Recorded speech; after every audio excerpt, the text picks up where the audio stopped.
going on, Soak Squad? Welcome back to another episode of Season 3. This format of the vlog is going to be a lot different. I did not film any sort of talking bits while I was in Indianapolis at all, so I'm kind of doing like a recap vlog sort of deal, if that makes sense. But for those of you who have been following the racing series, we just concluded the season finale of the 2022 TC America season and racing in the TCX class with Rigid Speed Company. It was our first time in Indianapolis, and I was honestly blown away by the facility, the infrastructures, and then obviously actually like getting to drive on the famed road circuit, Indianapolis. We had entered the last two rounds of the championship, already securing third place in the championship. So meaning even if we didn't start the races or we didn't finish either of them, we still would have finished third. However, we had a slight chance at still taking second place. I mean, it was a very, very long shot, but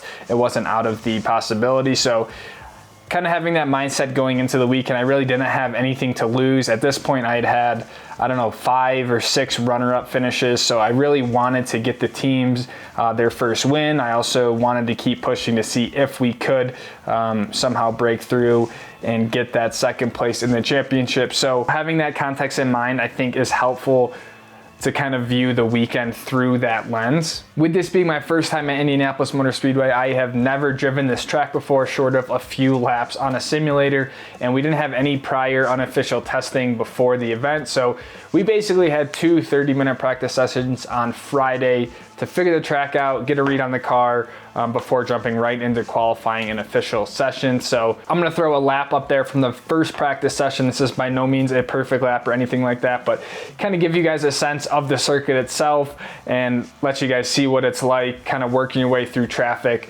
with 30 something cars on a short circuit like Indianapolis Motor Speedway.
Get done with the second practice on Thursday until about like 5:30 at night, and we were qualifying the first thing the next morning at 8 a.m. So I think we had to be in the car something crazy like 7:45 in the morning.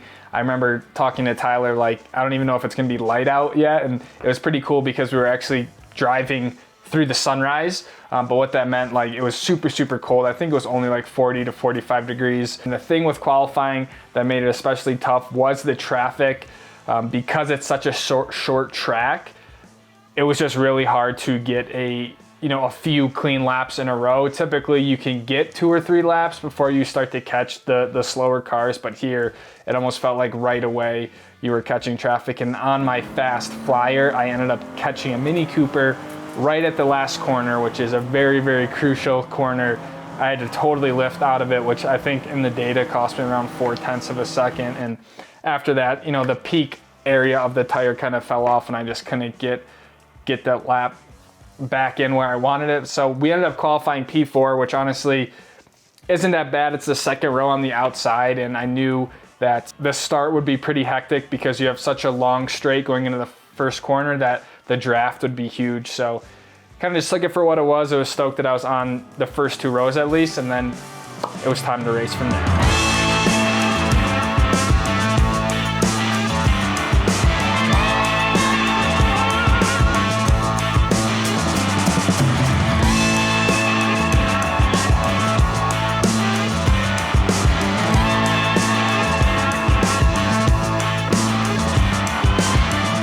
Of bricks, looking for the green flag that will start this second to last race of the 2022 season, and it flies down the front. Straight away they come. The TCX field with the TC field about to take its start just behind. A great start by Walsh, 3 wide for second further back. That looks like as Lucas Catania, right side of the screen. Oh, big squeeze there as it funnels down into the apex for turn 2.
This develops here into the brake zone.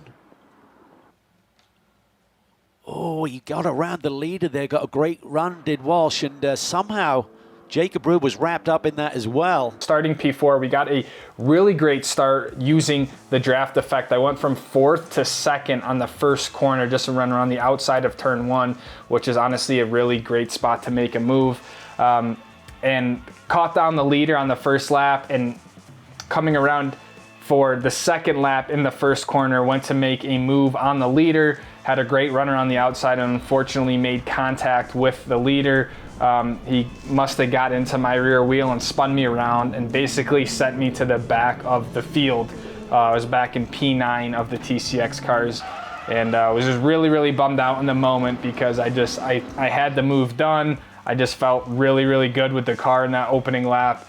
And yeah, it was just really ready to go on the tire, and then like that, it just went away. So just started picking off cars one by one, and ultimately we ended up moving up into P2 again with about 10 minutes to go. So the guy who did hit me ended up getting a drive-through penalty for causing a collision.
Lucas Catania has really done a nice job of getting back through this field. He's got some pace in that car this weekend. He's had 5 runner-up finishes this year. Just remarkable, his consistency. 10 podiums he's put together on the season out of 12 races. Incredible. No doubt.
Took our second place. We ended up putting the 3rd fastest lap of the race down just by a few tenths off or something like that. So that means that we started P3 for the second race on Sunday, which is going to be on the inside of turn 1.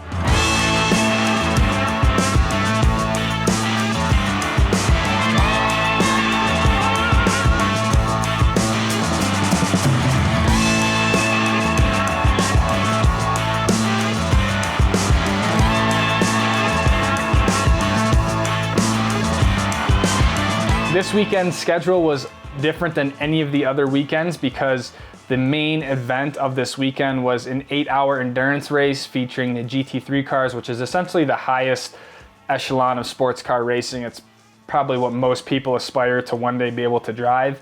And so Saturday we were at the track, and was just cool to be up close and personal, check out bits of the 8-hour, but we didn't stay into the nighttime because we figured it'd be best to get some rest and hang out with the guys.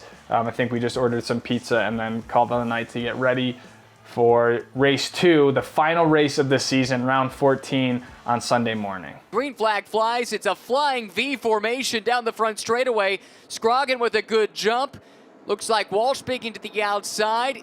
Colin Garrett thought about making it 4 wide. Catania down deep. Wide. Oh, it's going to get tight. There's contact there.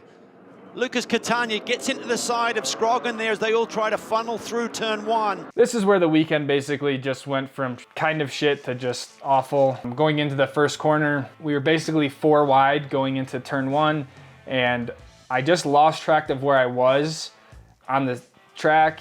Had cold brakes, cold tires still, and just basically outbraked myself, and unfortunately made contact with the leader of the race, and it just totally destroyed the suspension. I think I bent a tie rod. There wasn't any like real damage, but I could not continue. So I'm glad I didn't mess up other people's races. I don't want to say it's a racing incident because I do take responsibility for it, just because I should have took more avoidable action to not hit the car in front of me, but at the same time trying to go 4 cars into 1 corner, yeah, was kind of asking for something to happen, and unfortunately that was me. So it was our only DNF of the entire season, and probably the worst race to do it on is the last race of the season, because I'm just left like with this insatiable desire to race, and yeah, I just totally feel awful for the team. But all things considered, 14 rounds later, we did end up finishing P3 overall in the championship. So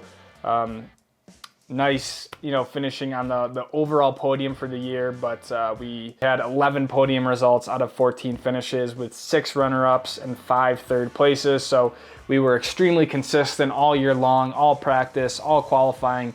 We consistently showed that we were one of the front runners. So I think it's great that I was able to represent Rigid Speed Company, Tyler, Alden, Clinton, and Joe in the best way I could. And for not racing in about 6 years, to jump back in the seat for the first season, where our primary goal was to just figure it out again and just, you know, see where we were at, I think we kind of exceeded our expectations in that regard. So I'm super stoked for the team, and honestly just can't thank Tyler, Alden, Clinton, and Joe enough. One, for the opportunity, but also just for the care, compassion, and just like downright hard work to get the car in best shape as we can every single weekend.